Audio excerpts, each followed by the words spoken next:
Hello दोस्तों, मैं क़मर अब्बास आप लोगों का अपने ही YouTube channel Abbas study centre पे खैर मकदम करता हूँ। आज मैं लेकर हाज़िर हुआ हूँ क्लास 11 को। इससे पहले 1 से लेकर 10 तक के क्लास में हम लोगों ने टोटली एनसीईआरटी बेस्ड क्वेश्चन को, जिसमें क्या है DSSB TGT के प्रीवियस ईयर क्वेश्चन भी शामिल थे, और उसमें क्या है बहुत से ऐसे सेशन में क्या है कि एनसीईआरटी के क्वेश्चन को बना के हम लोगों ने क्या है उस पर चर्चा किया था। आज जो क्या है कि ये DSSB PGT उर्दू को क्या है कि जो प्रीवियस ईयर क्वेश्चन है उसको एज अ प्रैक्टिस सेट के तौर पर लेकर हाजिर हुए हैं, और इस सेशन से आप लोगों को अपने आप का मुहासबा करने का मौका भी मिलेगा।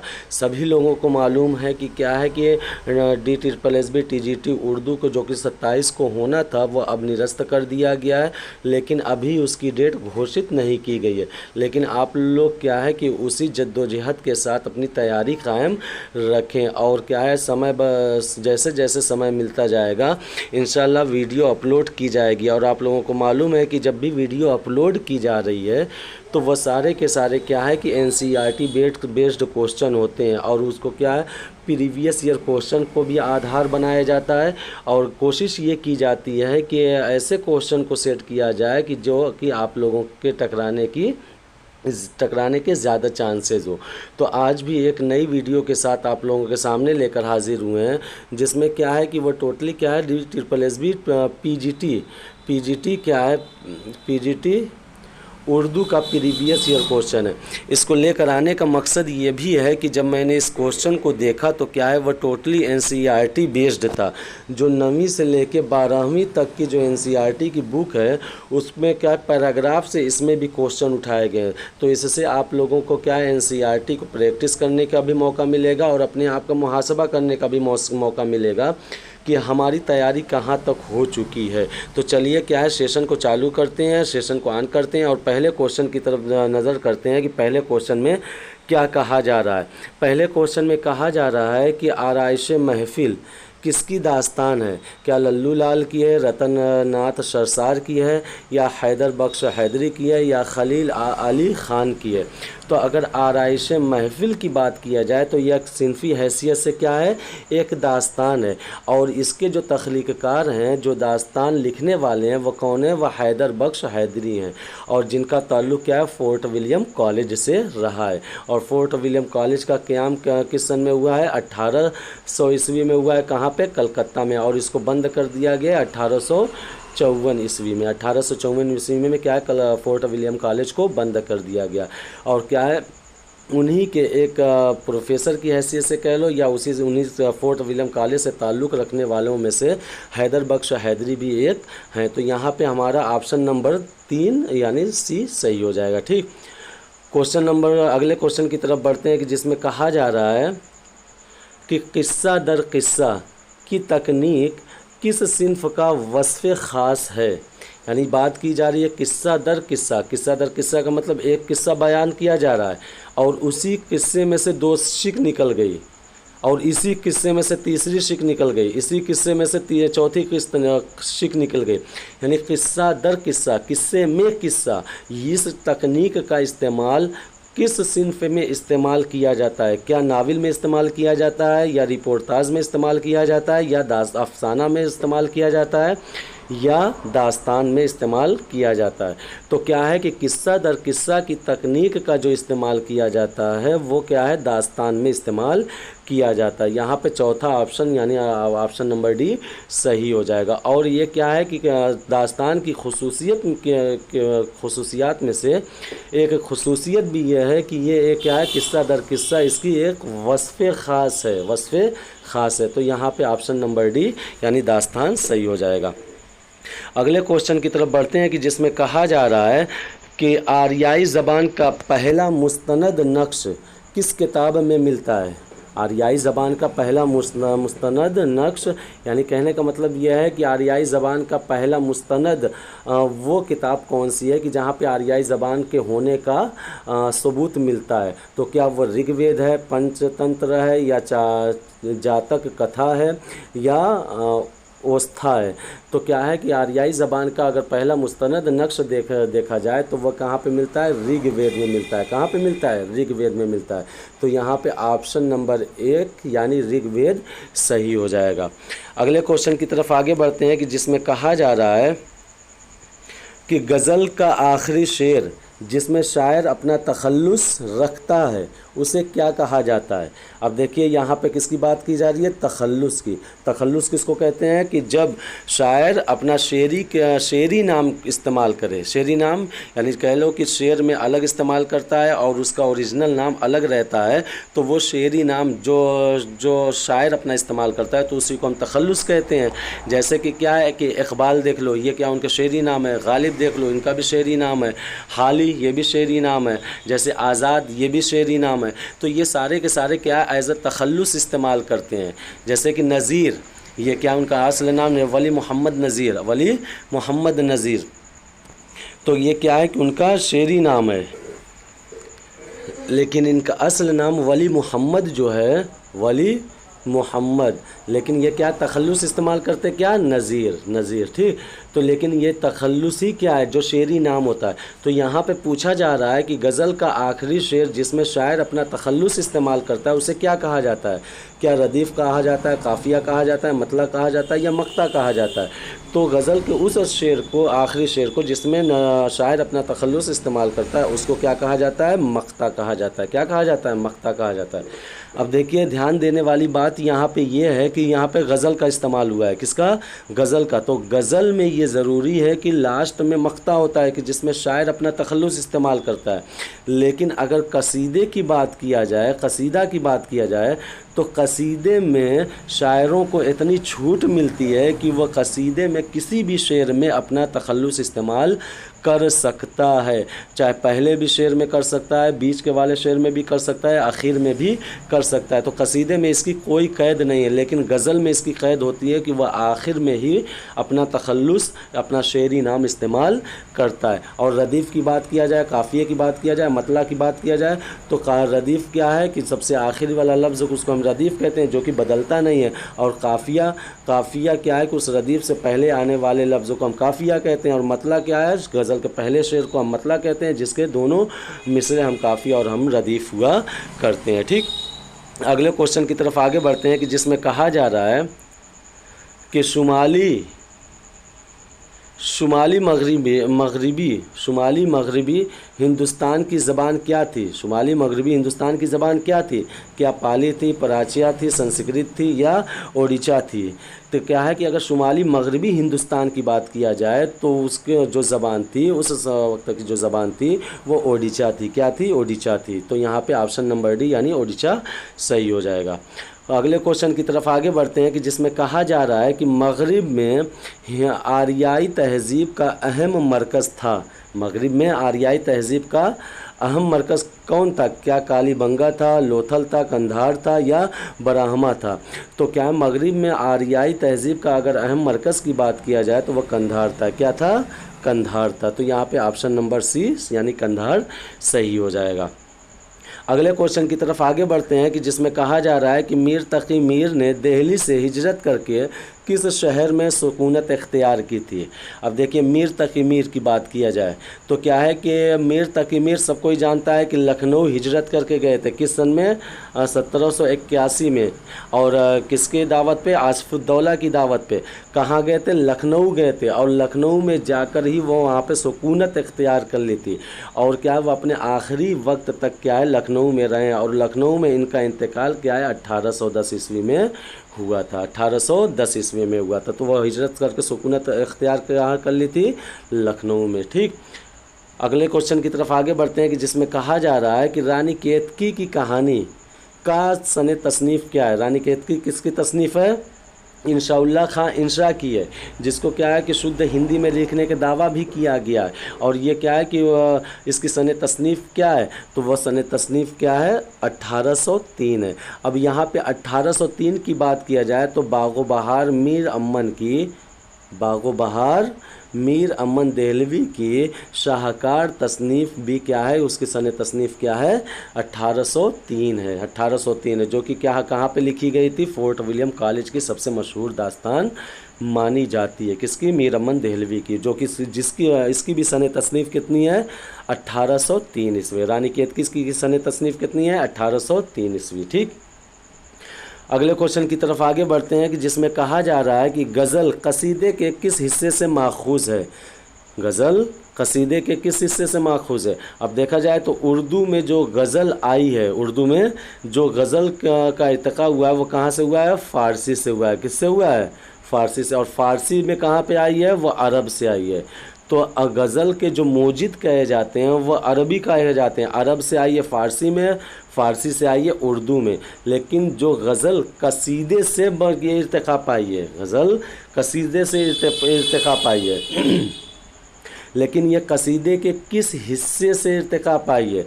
क्या वो मदह से पाई है, तशबीब से पाई है, गुरेज से पाई है या दुआ से पाई है? तो अगर कसीदे के उस हिस्से की बात किया जाए जिससे कि गज़ल निकली है वो कौन सी है? वो तशबीब है। क्या है?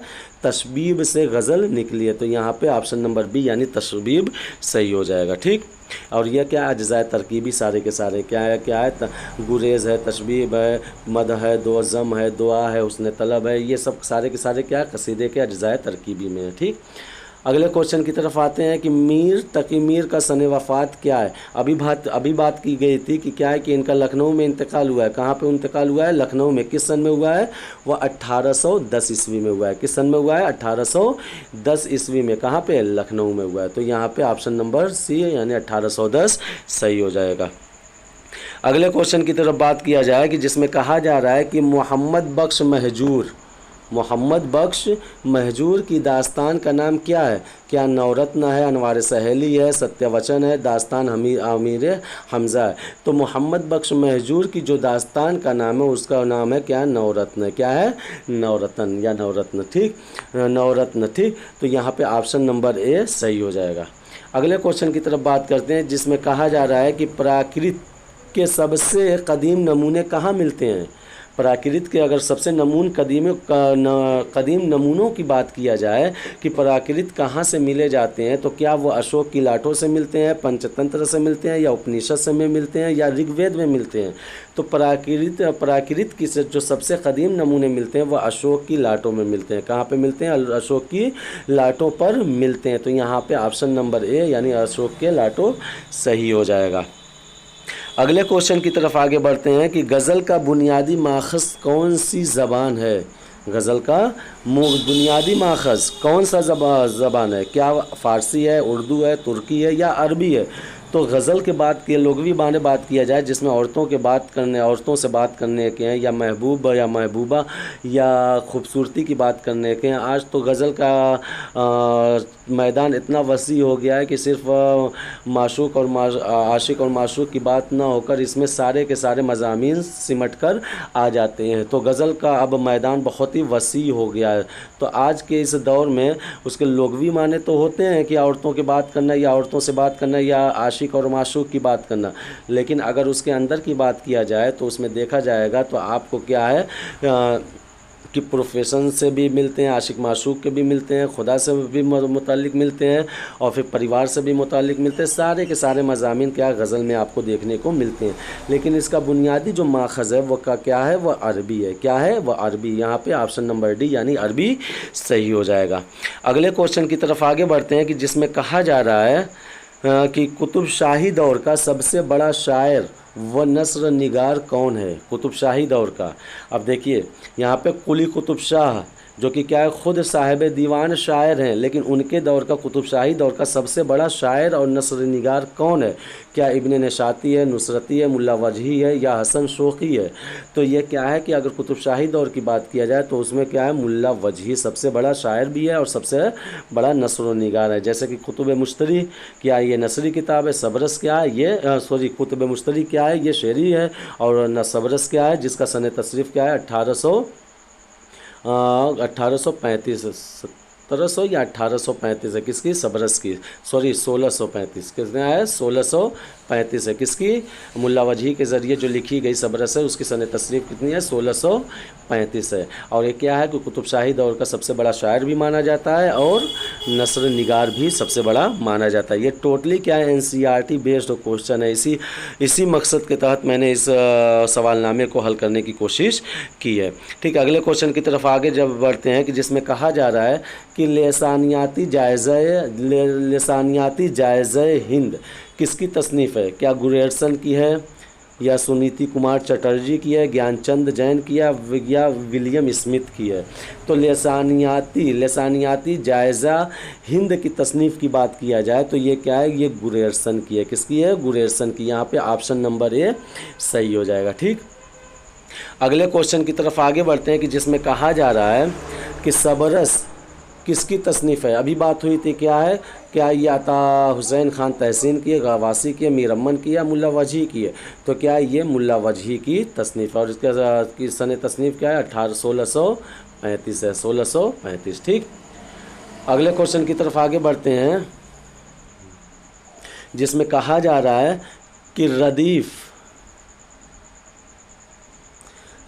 किसे कहते हैं? काफ़िए के बाद आने वाले अल्फाज को रदीफ़ कहा जाता है, या काफ़िए से पहले आने वाले अल्फाज को रदीफ़ कहा जाता है, या गज़ल के आखिरी शेर को रदीफ़ कहा जाता है, या गज़ल के पहले शेर को रदीफ़ कहा जाता है? तो अब देखिए इसमें आपके चारों, जैसे रदीफ़ के भी सॉल्व हो जाएगा, काफ़िया भी सॉल्व हो जाएगा, और फिर मतला भी सॉल्व हो जाएगा, और मक्ता भी, जो कि हम लोगों ने पहले सवाल में देखा जाए तो वह सारे के सारे इस ऑप्शन से आपको क्लियर हो जाएंगे। जैसे कि रदीफ़ क्या, काफ़िए के बाद आने वाले अल्फाज को क्या कहा जाता है? रदीफ़ कहा जाता है। क्या कहा जाता है? काफ़िए के। अब देखिए जब भी कभी शेर की बात किया जाए तो जो सबसे लास्ट में आता है उसको हम क्या बोलते हैं? रदीफ़ बोला जाता है। और जो रदीफ़ से पहले वाला लफ्ज़ होता है, जो कि क्या है कि बदलता है लेकिन हम वज़न होता है। क्या होता है? हम वज़न होता है। जैसे अगर बात किया जाए जैसे कि है ख़ानदान, कामरान, ज़ाफ़रान, तो ये सब के सब क्या है? हम वज़न है। तो इसको क्या बोला जाता है? इसको काफ़िया बोला जाता है। इसको काफ़िया बोला जाता है। जैसे कि ख़ानदान हो गई, ज़ाफ़रान हो गई, कामरान हो गई, तो ये अब देखिए हो गई, ये क्या है? रदीफ़ है। ये क्या है? रदीफ़ है, जो कि क्या है? बदलती नहीं है, लेकिन उससे पहले वाला कभी ख़ानदान होगा, कभी ज़ाफ़रान होगा, कभी कामरान होगा, तो ये सब के सब क्या है? ये हम वज़न हैं लेकिन बदलेंगे, तो इसको क्या बोला जाता है? काफ़िया बोला जाता है। जो लेकिन जो बदलता ना हो, सभी शेर हर सभी मिसरों के आखिर में जो एक ही लफ्ज़ का इस्तेमाल होता है तो उसको क्या बोला जाता है? रदीफ़ बोला जाता है। और ये कब होता है? काफ़िए के बाद आने वाले अल्फाज को हम क्या बोलते हैं? रदीफ़ बोला जाता है। ठीक, और काफ़िए से पहले आने वाले अल्फाज को इसको कुछ नहीं बोला जाता है। जब जैसे कि काफ़िया क्या है? रदीफ़ के पहले आने वाले लफ्ज़ों को हम क्या है? काफ़िया बोलते हैं। और गज़ल के आखिरी शेर को, जिसमें शायर अपना तखल्लुस इस्तेमाल करता है, उसको मक्ता बोला जाता है। और गज़ल के पहले शेर को हम क्या बोलते हैं? मतला बोलते हैं। और अगर क्या है, गज़ल ही में क्या है कि दो शेर जिसमें दोनों मिसरे में रदीफ़ और काफ़िया एक होता है या हम वज़न होता है, तो उसको हुस्न मतला बोला जाता है। क्या बोला जाता है? हुस्न मतला बोला जाता है, या मतलब सानी बोला जाता है। तो यहाँ पे ऑप्शन क्या आप है कि काफ़िए के बाद आने वाले अल्फाज को हम क्या बोलते हैं? रदीफ़ के नाम से जानते हैं। ठीक, अगले क्वेश्चन की तरफ आगे बढ़ते हैं कि जिसमें कहा जा रहा है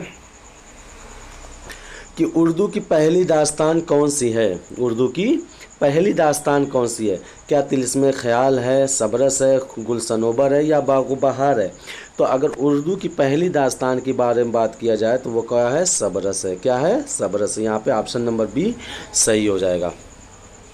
अगले क्वेश्चन की तरफ आगे बढ़ते हैं कि जिसमें कहा जा रहा है कि उर्दू गज़ल की इब्तिदा किस शायर से तस्लीम की जाती है? उर्दू गज़ल की इब्तिदा किस शायर से तस्लीम की जाती है? क्या वली से तस्लीम की जाती है, या मीर तक़ी मीर से तस्लीम की जाती है, इब्न नशाती से तस्लीम की जाती है, या खुसरू से तस्लीम की जाती है? तो अगर उर्दू की गज़ल की इब्तिदा अगर तस्लीम की बात किया जाए तो वह अमीर खुसरू से तस्लीम की जाती है। किससे? अमीर खुसरू से तस्लीम की जाती है। यहाँ पे ऑप्शन नंबर डी यानी अमीर खुसरू सही हो जाएगा। अगले क्वेश्चन में देखा जाए कि गज़ल उर्दू शायरी की आबरू है, किसका कौल है?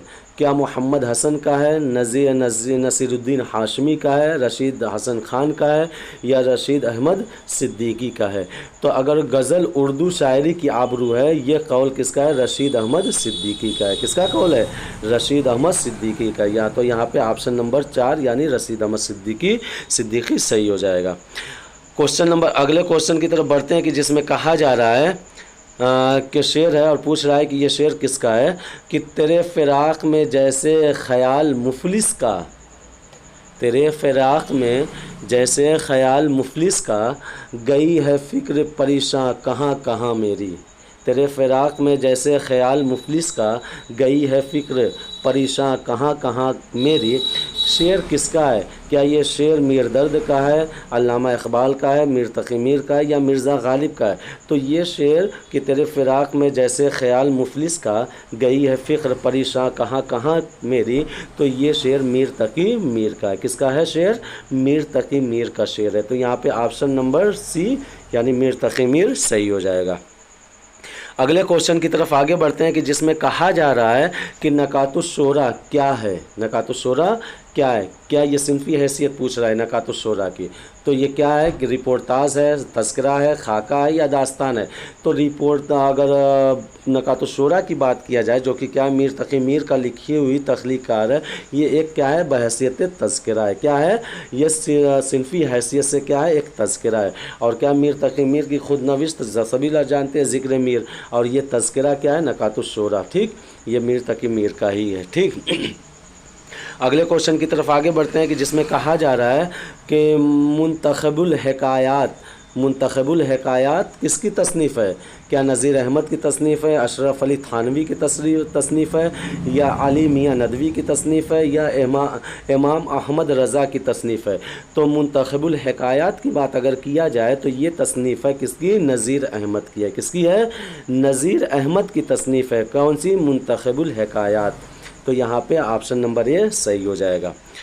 अगले क्वेश्चन की तरफ आगे बढ़, इसी वजह से उसकी वजाहत भी नहीं की जा रही है कि क्यों, क्योंकि अगर देखा जाए तो यहाँ पे बात करने का मौका है कि नज़ीर अहमद की और कौन कौन सी मशहूर तसनीफ़ है, अशरफ अली थानवी की कौन सी है, अली मियाँ नदवी की कौन सी है, इमाम अहमद रज़ा कौन सी है। तो क्या है कि बहुत ज़्यादा क्वेश्चन है और टाइम ज़्यादा हो जाएगा, इसी वजह से क्या एज अ प्रैक्टिस इसको लेकर हाजिर हुए हैं। ठीक, तो आज क्या उम्मीद की जा रही है कि सिर्फ 40 क्वेश्चन ही को देखा जाएगा और अगले क्लास में क्या इसी अगले सेशन को बढ़ाया जाएगा इसी के पार्ट 2 करके। ठीक, तो अब यहाँ पे पूछा जा रहा है कि वो हरूफ जिसकी अपनी एक मुकर्ररा आवाज़ होती है उन्हें क्या कहते हैं? वो हरूफ जिनकी अपनी एक मुकर्ररा आवाज़ होती है उन्हें क्या कहा जाता है? क्या नातिक कहा जाता है, अख्फ़ा कहा जाता है, शुमारिया कहा जाता है या सबब कहा जाता है? तो वह क्या है कि वो हरूफ जिनकी अपनी एक खुद की आवाज़ होती है तो उसको क्या कहा जाता है? नातिक कहा जाता है। क्या है? नातिक कहा जाता है। अब देखिए नातिक देखा जाए तो क्या है कि इंसान को क्या कहा जाता है? हैवान नातिक कहा जाता है, यानी बोलने वाला इंसान, बोलने वाला इंसान।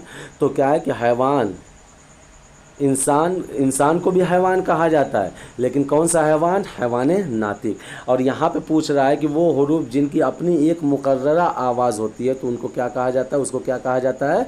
नातिक कहा जाता है। तो ऑप्शन नंबर ए सही हो जाएगा। अगले क्वेश्चन की तरफ आगे बढ़ते हैं कि जिसमें कहा जा रहा है कि इल्म लिसानियात की एक अहम शाख है। इल्म लिसानियात की एक अहम शाख है। क्या तहक़ीक़? नहीं है। तनक़ीद? ये भी नहीं है। इल्म सौतियात है। क्यों? लिसानियात की बात किया जाए तो ये भी क्या है कि एक साइंसी मुताला है कि जिसमें हम ज़बान, हुरूफ और फिर उसके बाद उनके औकाफ़, उनके सौतियात की बात करते हैं। तो ये क्या है कि ये अब इसकी एक शाख क्या है? सौतियात है। क्या है? इल्म सौतियात इसी की एक शाख है। तो यहाँ पे ऑप्शन नंबर सी यानी इल्म सौतियात क्या है कि इल्म लिसानियात की एक अहम शाखों में से शाख मानी जाती है। ठीक, अगले क्वेश्चन की तरफ आगे बढ़ते हैं कि जिसमें कहा जा रहा है कि छोटे से चाँद में है जुल्मत भी रोशनी भी, छोटे से चाँद में है जुल्मत भी रोशनी भी, निकला कभी गहन से आया कभी गहन में। इस शेर में किस सनाअत का इस्तेमाल हुआ है? क्या तशबीह का इस्तेमाल हुआ है, इस्तिआरा का किनाया का इस्तेमाल हुआ है, इस्तिआरा का इस्तेमाल हुआ है या मजाज मुरसल का इस्तेमाल हुआ है? तो छोटे से चाँद में है जुल्मत भी रोशनी भी, जुल्मत भी रोशनी भी, निकला कभी गहन से आया कभी गहन में। तो अगर बात किया जाए देखिए, तो इसमें जो क्या है कि इस्तिआरा का, सनत इस्तिआरा का इस्तेमाल किया गया है, और इसमें एक दूसरी सनत का भी इस्तेमाल किया गया है, लेकिन वो ऑप्शन में नहीं है। वो क्या है? तजाद है। क्या है? तजाद। क्या है? तजाद। क्यों? क्योंकि जुल्मत और रोशनी ये क्या है? एक दूसरे की ज़िद है। तो तजाद भी इस्तेमाल हुआ है और इस्तिआरा का भी इस्तेमाल हुआ है। तो यहाँ पे ऑप्शन नंबर सी सही हो जाएगा। अगले क्वेश्चन की तरफ आगे बढ़ते हैं कि जिसमें कहा जा रहा है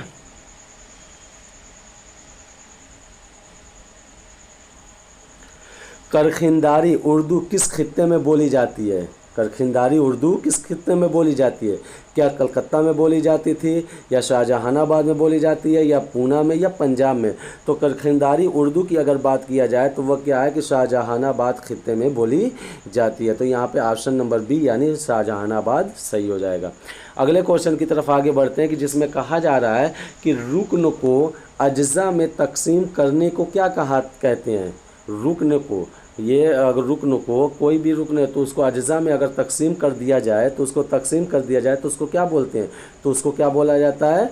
जुज़ बोला जाता है। क्या बोला जाता है? जुज़ बोला जाता है। अब ये क्या है कि इल्म उरूस की बहस की बात की जाए, उरूस जैसे कि जो तख्ती करना यानी शेर के वज़न को नापना, जैसे कि वह है ना बहरे हिजज़ है, फिर उसके बाद क्या है कि जैसे ला हौल वला कुव्वत इल्ला बिल्लाह, ये भी रुबाई का एक वज़न है। तो ये क्या है, जब उसको तख्ती की जाती है कि कौन सा जज्म कहाँ पे आ रहा है, कौन से वक्फ़ कहाँ पे आ रहा है, ज़ेर ज़बर का इस्तेमाल दोनों से शेर में बराबर हो रहे हैं कि नहीं, ये बहुत लंबी इल्म उरूस में बात की जाती है, जिसमें शेर व शायरी तख्ती वगैरह से बात की जाती है। तो उसी में जब हम क्या है कि शेर को जब क्या टुकड़े करते हैं, क्या रुकन को अज्जा में तकसीम किया जाता है, तो उसको क्या बोलते हैं? जुज़ के नाम से जाना जाता है। तो यहाँ पे ऑप्शन नंबर सी सही हो जाएगा। ठीक, अगले क्वेश्चन में देखा जाए कि क्या कहा जा रहा है कि हिंद यूरोपी को और किस नाम से जाना जाता है? हिंद यूरोपी को और किस नाम से जाना जाता है? क्या आर्मेनी के नाम से जाना जाता है, हिंद ईरानी के नाम से जाना जाता है, या इंडो हटाइट के नाम से जाना जाता है, या स्लाविक के नाम से, या स्लाविक के नाम से जाना जाता है? तो हिंद यूरोपी को क्या है कि वह इंडो हटाइट के नाम से भी जाना जाता है। तो यहाँ पे ऑप्शन नंबर सी सही हो जाएगा। ठीक, अगले क्वेश्चन में देखा जाए कि क्या कहा जा रहा है कि डिप्टी नज़ीर अहमद की विलादत कहाँ हुई थी? डिप्टी नज़ीर अहमद की विलादत कहाँ हुई थी? तो डिप्टी नज़ीर अहमद की अगर बात किया जाए तो इनकी विलादत क्या है? 1836 में। किसमें? 1836 में। 1836 में क्या है कि रीहर ये बिजनौर का एक गांव पड़ता है, रीहर गांव, जिसका ज़िला बिजनौर में हुई थी। ठीक, और इनका जो इंतकाल कहाँ पे हुआ था? वो 1912 में कहाँ पे? दिल्ली में हुआ था। 1812 दिल्ली में हुआ था। पैदाइश कब हुई थी? 1836 में, और इंतकाल कब हुआ था? 1812 में। कहाँ पे? दिल्ली में। तो ठीक, अगले क्वेश्चन की तरफ आगे बढ़ते हैं कि जिसमें कहा जा रहा है कि नज़ीर अहमद की किस नावल में दिल्ली के मिटते हुए घरानों की तस्वीर पेश की गई है? नज़ीर अहमद के किस नावल में दिल्ली के मिटते हुए घरानों की तस्वीर पेश की गई है? क्या मरातुल उरूस में पेश की गई है, या बनातुल नाश में पेश की गई है, या तौबतुन नुसूह में, या रोयाए सादिक़ा में? तो अगर नज़ीर अहमद की उस नावल के बारे में बात किया जाए कि जिसमें उन्होंने क्या है दिल्ली के घरों को क्या है कि मिटते हुए घरों की तस्वीर कशी की गई है, तो वह क्या है? तौबतुन नुसूह में। किसमें? तौबतुन नुसूह में बताया उन्होंने। किसने? डिप्टी नज़ीर अहमद ने। और अपने किस नावल में? क्या है? तौबतुन नुसूह में। ठीक, अगले क्वेश्चन की तरफ आगे बढ़ते हैं कि जिसमें कहा जा रहा है कि मीर तकी मीर का इंतकाल किस शहर में हुआ? मीर तकी मीर का इंतकाल किस शहर में हुआ? अभी इस पहले वाले क्वेश्चन में भी बात की गई थी। 1810 में कहाँ पे हुआ है? लखनऊ में हुआ है। ठीक, लखनऊ में। ठीक, अगले क्वेश्चन की तरफ जा पढ़ते हैं कि जिसमें कहा जा रहा है कि पहले मिसरे के आखिरी रुकन को क्या कहा जाता है? अब देखिए कि कोई भी पहला मिसरा जैसे इब्ने मरियम हुआ करे कोई, अब देखिए कोई, फिर ये कोई क्या है? ये रदीफ़ है। क्या है? कोई। इब्ने मरियम हुआ क्या है? ये काफ़िया है।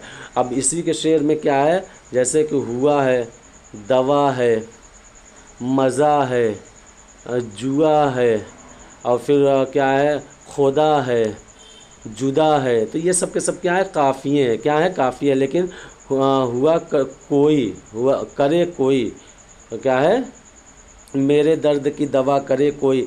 तो ये करे कोई, ये क्या है, रदीफ़ है। ये कभी भी बदलेगा नहीं, लेकिन जुदा के वज़न पे हुआ आएगा, मज़ा आएगा, जुआ आएगा, दवा आएगा। तो ये सारे के सारे। लेकिन जब ये शेर बताया जा रहा है तो उसके आखिरी रुकनों को क्या कहा जाता है, वो उरूस कहा जाता है। क्या कहा जाता है, उरूस कहा जाता है। तो यहाँ पे ऑप्शन नंबर डी सही हो जाएगा। ठीक, अगले क्वेश्चन की तरफ आगे बढ़ते हैं कि जिसमें कहा जा रहा है कि नज़ीर अहमद के किस नावल को उर्दू का पहला नावल कहा जाता है।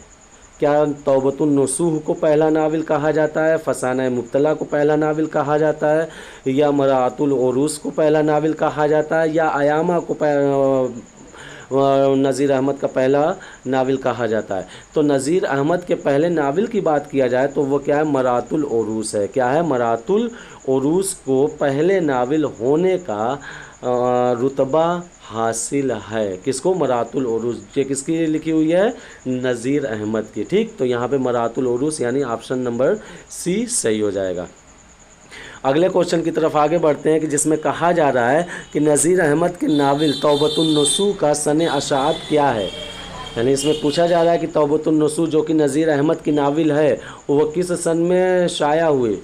क्या 1869 में शाया हुई, और 1899 में शाया हुई, या 1877 में शाया हुई, या 1887 में शाया हुई। तो नज़ीर अहमद की नावल तौबतुन नसूह क्या है, 1877 में शाया हुई थी। तो यहाँ पे ऑप्शन नंबर सी सही हो जाएगा।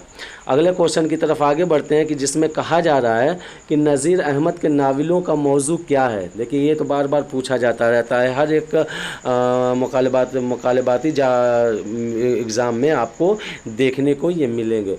तो क्या है कि नज़ीर अहमद की जितने भी नावलें हैं तो वह सब के सब क्या है, इस्लाही नावलें हुआ करती। तो यहाँ पे ऑप्शन नंबर ए यानी इस्लाही नावल सही हो जाएगा। तो क्या है, नज़ीर अहमद की नावल का मौजू क्या होता था, इस्लाही होता था। ठीक, अगले क्वेश्चन में कहा जा रहा है कि वतद कितने हुरूफ पर मुश्तमिल होता है। वतद कितने हुरूफ पर मुश्तमिल होता है, 3 हुरूफ पर मुश्तमिल होता है, 1 हुरूफ पर मुश्तमिल होता है, 2 पर या 4 पर। देखिए अरबी में से हरफी को क्या है, वतद कहा जाता है। क्या कहा जाता है, वतद।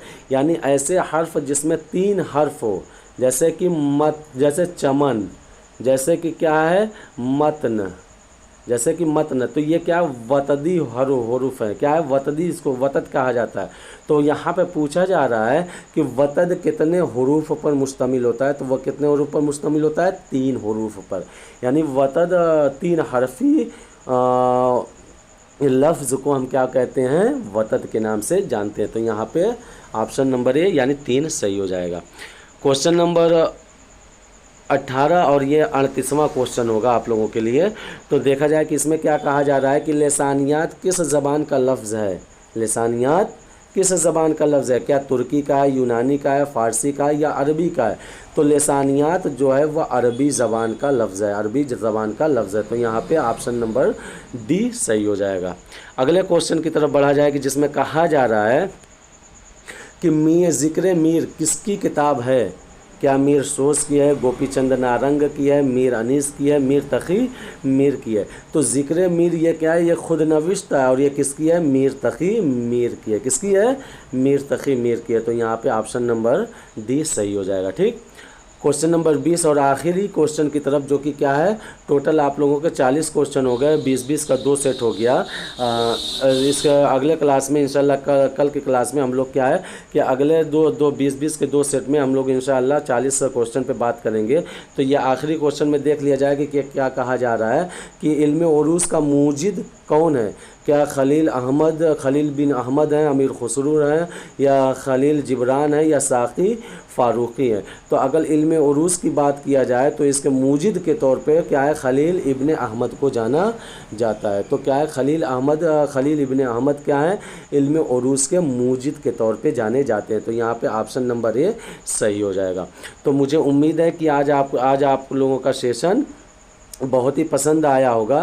तो चलिए यहीं पे आज का सेशन हम लोग ख़त्म करते हैं और मिलते हैं अगली वीडियो में, जो कि क्या है इसी का दूसरा पार्ट होगा, जिसमें भी हम लोग का एज अ प्रैक्टिस क्या है आगे के क्वेश्चन पे क्या डिस्कशन करेंगे।